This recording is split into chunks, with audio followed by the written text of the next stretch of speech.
Hey guys, welcome back to my channel. This is Miss Versatile Educator and today we are going to learn the topic chemical effects of electric current. So the first question is that what is the meaning of this topic we are going to study today? So when electric current is passed through liquids, the chemical reactions that takes place and new substances are formed. These all activities together is known as chemical effects of electric current. Now, the next question is that what is the meaning of electric current? The movement of free electrons is known as electric current. Now, next is electric circuit. Next question is that what is electric circuit? The complete path of electric current is known as electric circuit. Now, you guys can see this is an electric circuit. Now, I'm going to tell you the elements of electric circuit. There are mainly 4 elements of electric circuit: bulb, battery, wire and switch. So, what is a bulb? Bulb is nothing but an appliance which is used in our homes and everywhere you can see. Then next comes for battery. The sign for bulb is this. It's something like this. And next comes for battery. Battery is nothing but the source of energy from where we get to make our circuit run. Okay. So the sign for battery is this. Like this, it's a battery. These are the signs used in these are the signs which are used to make a circuit and diagram in your exams and etc. Now next comes for wire. Wire is nothing but a simple thin coiled ductile metal which is made from metals, mainly because metals are good conductor of electricity. There are many kinds of wires, many wires are made from copper, aluminum and etc. Next comes for switch. Switch is nothing but a button. So the proper way to define a switch is a device which is used to open or close a circuit using a button. This is the simple. Now, next come for types of circuits. So there are 2 mainly types of circuits: open circuit and closed circuit. As the name suggests, open circuit is the broken path of electric current. Means if this is a switch, okay, switch is unbroken. This is broken, means this is a open circuit. Here you can see it's broken at its point like this here.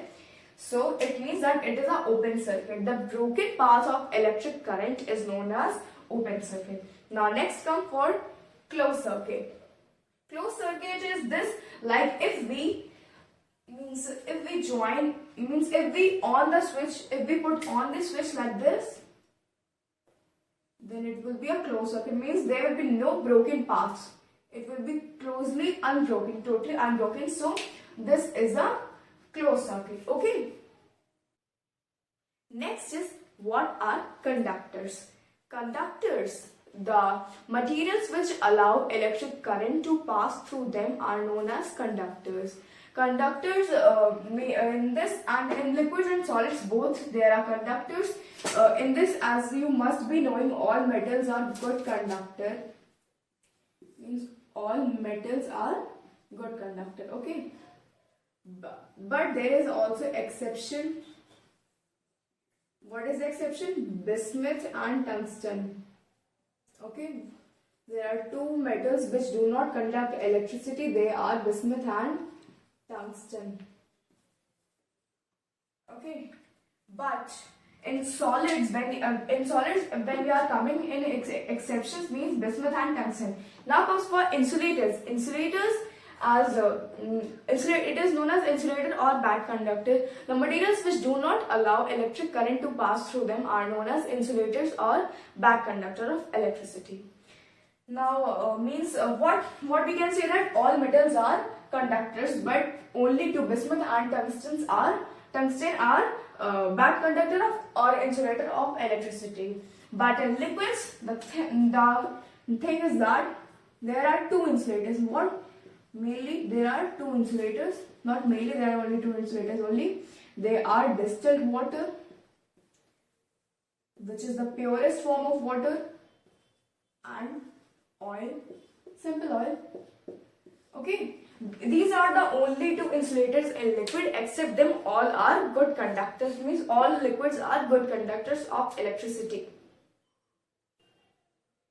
Now next is that what are ions? Electrically charged atoms. You must be knowing, guys, what are atoms. The smallest part of a means solid, the smallest part is known as atom.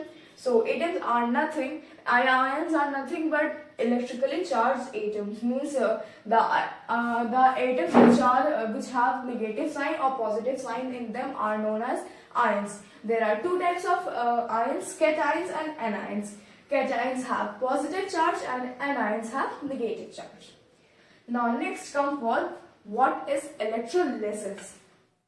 The process in which water breaks into its components, means water is made up of two components, hydrogen and oxygen, H2 and O2, means it completely is H2O. H2O means when water breaks into its parts, it must be breaking into the parts as 2 H2 and 1, means 2 hydrogen and 1 oxygen.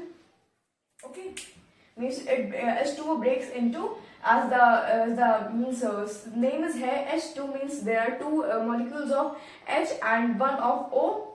Then next come for electrolysis. Okay, in electrolysis, this is the diagram you can see. There is the battery, wire, and these two metallic wires are connected in the voltmeter. This is the container used in the process of electrolysis is known as voltmeter. This whole container, means the big beaker, is known as voltmeter. And there are two metallic means made up of metal rods. Metal rods are placed here.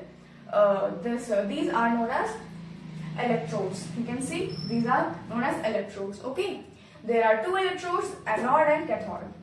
Anode means the cations will anode is nothing. Anode is just positively charged and cathode is negatively charged. Now next is that when oxygen will when water will break into its components, it will break into O2 and H2. So H2 will be collected on cathode and anode will be collected on O2.